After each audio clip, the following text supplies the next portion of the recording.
ከተማነት በምን ይገለጽ ይሆን? የዚህን ጥያቄ መልስ በርካቶች ይፈልጉታል። በዓለም አቀፍ ደረጃ አንዲት ከተማ የምታቀርበው የንጹህ መጠጥ ውሃና የፍሳሽ አወጋገድ ስርዓት ከሚገልጿት ጉዳዮች መካከል አንዱና ዋነኛው ነው።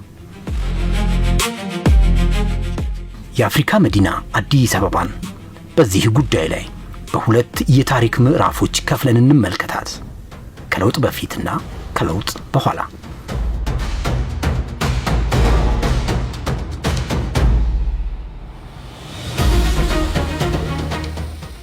አዲስ አበባ ከ60 በመቶ በላይ የሚሆነው ንጹህ የመጠጥ ውሃ የምታገኘው ከከርሰ ምድር ነው። ከ2010 ዓመተ ምህረት በፊት የከተማዋ የውሃ አቅርቦት 525,000 ሜትር ኪዩብ ብቻ የነበረ ሲሆን አሁን ላይ ግን ይህን ቁጥር ወደ 910,000 ሜትር ኪዩብ ማድረስ ተችሏል።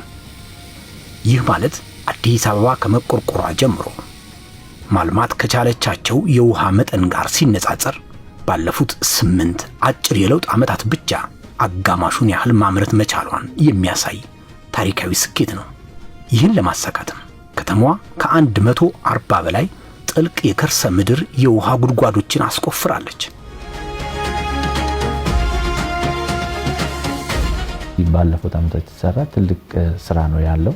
ከከተማዋ ቨርቲካሊ ሆሪዞንታሊ የውሃ ያኗኗር ዘይቤውን በጣም እየጨመረ ከመሄዱ የተነሳ 24 ሰዓት ውሃ ማቅረብ ባንችልም የተሰሩ ስራዎች ግን ተስፋ ሰጪ ናቸው።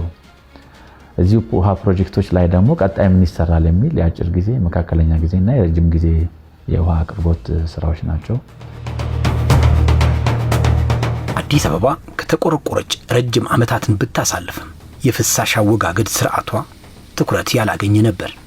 በ2009 ዓመተ ምህረት መጨረሻ የከተማዋ የፍሳሽ ማጣራት አቅም በቀን 20,000 ኪዩቢክ ሜትር ብቻ የነበረ ሲሆን ዛሬ ግን ይህ አቅም ወደ 253,000 ኪዩቢክ ሜትር አድጓል።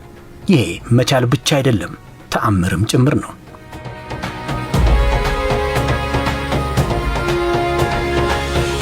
ከተማን የአሜሪካ ዋተር ወርክስ አሶሲዬሽን ዲፋይን ሲያደርገው ከተማን ማለት 24 ሰዓት ውሃ መጠቀምና 24 ሰዓት ዌስት ማኔጅ ማድረግ ነው ብላ ከውሃና ከሲዌጅ አንፃር ዲፋይን ሲያደርገው አንድ ከተማ ካራክተራይዝ የሚደረገው የነዚህን ዩቲሊቲዎች ፕሮፐርሊ ማኔጅ ማድረግ ነው። የከተማ ነዋሪ ዘመናዊ ለማድረግም ጤናማ ማህበረሰብ መፍጠርም ንጹህ ውሃ አቅርቦት በጣም ወሳኝ ነው።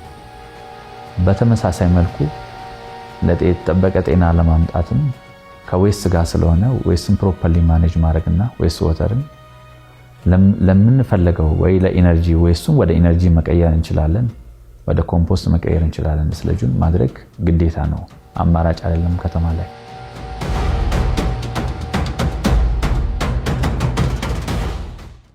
አዲስ አበባን የፍሳሽ አወጋገድ ስርዓቷን ለማዘመን በሚደረገው ጥረት ውስጥ ዋናውና ትልቁ ስራ የፍሳሽ መስመር ዝርጋታና የፍሳሽ መስመር ተደራሽነት ነው። ይህም በ2009 ዓመተ ምህረት መጨረሻ ላይ ከ1500 ኪሎ ሜትር አልዘለለም ነበር። በዚህ ሰዓት ግን 2400 ኪሎ ሜትር የፍሳሽ መስመር ተዘርግቶ ከተማዋን እያገለገለ ይገኛል።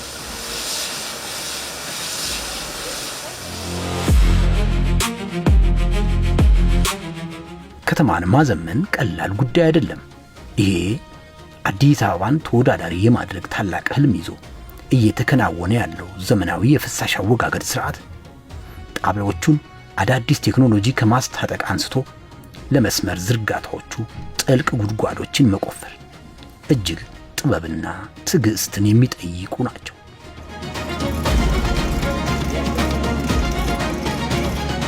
ሁሉም 95% የምንላቸው ከመሬት በታች ናቸው። ሲሰሩ የሚታዩ ከተሰሩ በኋላ በቀላሉ ማንም የማይረዳቸው ማንም አይቶ ሊገመታቸው በማይችለው ጥልቀት ውስጥ ያሉ ናቸው። ጥልቀታቸውን ስናይ ከ1 ሜትር ጥልቀት እስከ 13.5 ኪሎ ሜትር ጥልቀት ውስጥ የሚገኙ ናቸው። ስለዚህ እነኚህ የፍሳሽ መስመር ዝርጋታዎች ከየትኛው መሰረተ ልማት በላይ ቻሌንጅ እና ከባድ የሚያደርጋቸው አንደኛ ከመሬት በታች ያለው ጥልቀት ነው። ሁለተኛ ከመሬት በታች ጥልቀቱ እየጨመረ በሄደ ቁጥር የሚያጋጥሙ ሶይል ስትራታዎች ናቸው፣ የሚያጋጥሙ ድንጋዮች ናቸውና በቀላሉ በማሽን ብቻ ተቆፍረው በማሽን ብቻ ተሰብረው ያንን ጥልቀት ማግኘት የማይቻልበት ሁኔታ ይፈጠራሉና ከማሽኖችም አልፈው ከቁፋሮም ከሰው ጉልበትም አልፎ ሌላ አማራጮች የምንጠቀምበት አዲስ ልምምዶችን የጀመርንበት ጊዜ ነበሩ ማለት ነው። የአዲስ አበባ ውሃና ፍሳሽ ባለስልጣን አስቸጋሪና ጥልቅ የሆኑ የፍሳሽ መስመሮቹን ሲዘረጋ በከተማዋ መሰረተ ልማቶች ማለትም በባቡር መስመር፣ በተሽከርካሪ መንገዶችና በህንፃዎች ላይ አንዳች ጉዳትን ሳያስከትል ነው። ለዚህ ደግሞ ለከተማዋ የመጀመሪያ የሆነው የማይክሮ ተነሊንግ ዘመን አመጣሽ ማሽን ተጠቅሞ ነው። የዚህ ሁላ ድምር አዲስ አበባን ባለፉት አጭር የለውጥ ዓመታት በንጹህ መጠጥ ውሃ አቅርቦቱና ከዘመናዊ ፍሳሽ አወጋገድ ስርዓት ረገድ በአይን የሚታይ ለውጥ ባለቤት ማድረግ ነው።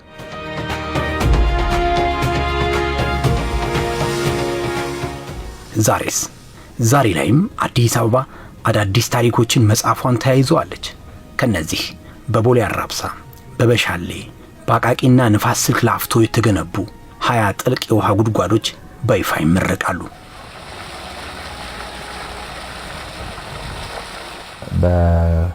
የተለያየ ቦታ ላይ ነው የተሰሩት። ወደ 20 ጉድጓዶች በላይ ናቸው።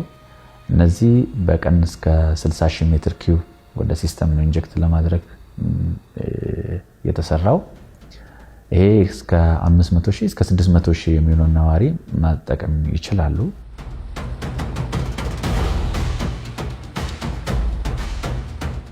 60,000 ሜትር ኪዩብ በቀን የሚሰጡት ፕሮጀክቶች የሚያካትተው የቦሌ አራብሳ አካባቢ 7 ጉድጓዶች አሉ። አቃቂ አካባቢ 5 ጉድጓዶች አሉ። አራዳ 1 ጉድጓድ፣ ከዛ ውጪ መከኒሳ ብራንች ስር ያሉት የጀሞ አካባቢና የንፋስ ስልክን 3 ጉድጓዶች 20 ጉድጓዶችን የያዘ ፕሮጀክት ነው።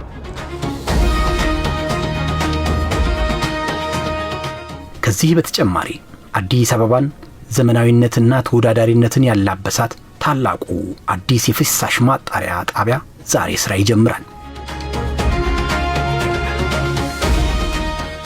ከተማችንን ጽዱ ውብ ለማድረግ የተጣራ ዘመናዊ የፍሳሽ አወጋገድ ስርዓት አንዱና መሰረታዊ ስራም እንደሆነ በጣም ይገባናል።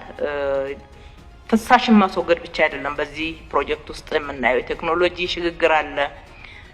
በአካባቢ ልማት ላይ ትልቅ ተጽዕኖ ያመጣል። በተጨማሪ ተጣራውን ውሃ ደግሞ የከተማችንን ንጽህና ለመጠበቅ የአረንጓዴ ሽፋኗን ከፍ ለማድረግ ትልቅ አስተዋጽኦ ያደርጋል። ይህ አዲስ ጣቢያ የመጥፎ ጠረን መቆጣጠሪያ አዲስ ቴክኖሎጂን ጨምሮ የመጣ ሲሆን በቀን 20,000 ኪዩቢክ ሜትር ፍሳሽ በማጣራት ከ200,000 በላይ ነዋሪዎችን ያገለግላል።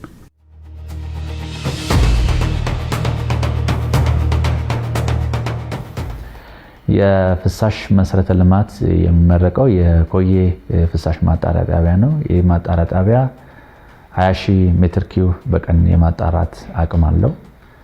በቴክኖሎጂ ከቃሊቲ ላይ ከነበረው ወይም ሌላ ቦታ ከሰራ ነው ትንሽ አንድ ስቴፕ ከፍ የተደረገ ነው።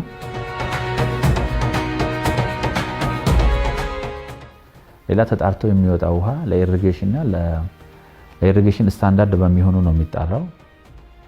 ለዛ አካባቢም ለኮንስትራክሽንም ለግሪነሪም በሚሆን ሪሳይክል እዛ ላይ ኢንኮርፖሬት አድርገን ነው የሰራ ነው።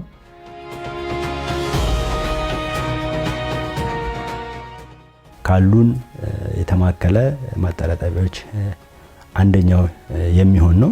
እንግዲህ አዲስ አበባ ውሃና ፍሳሽ ከሙኒሲፓል ወይም ከመዘጋጃዊ የሚመነጩትን ፍሳሾች በ5 የተለያዩ ቴክኖሎጂዎች ያጣራ። አሁን የሚመረቀው ማጣሪያ ጣቢያ ላይ ስንመጣ ከነኚህ ከአምስቶቹ የተለየና ኢኤኤስ የምንለው ፕላስ ደግሞ ኤምቢቢአር የምንለው ቴክኖሎጂ 2 አዳዲስ ቴክኖሎጂዎችን መጀመሪያ ያልነበሩ የምንጠቀምበትና ኢመርጅ የሆኑ ናቸው።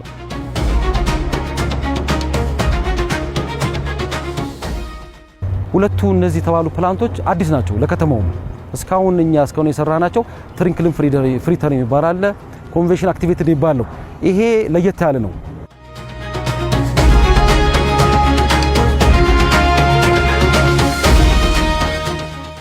አዲስ አበባ ለነዋሪዎቿ ምቹ ተደርጋለች ሲባል አዳዲስ መንገዶቿን በመዘርጋት ብቻ አይደለም፣ ህንፃዎችን ወደ ላይ በማስረዘም ብቻም አይደለም፣ ንጹህ ውሃን መሬትን ቆፍሮ በማልማትና የፍሳሽ አወጋገድ ስርዓቷን ዓለም አቀፍ ደረጃውን የጠበቀ በማድረግ ጭምር ነው።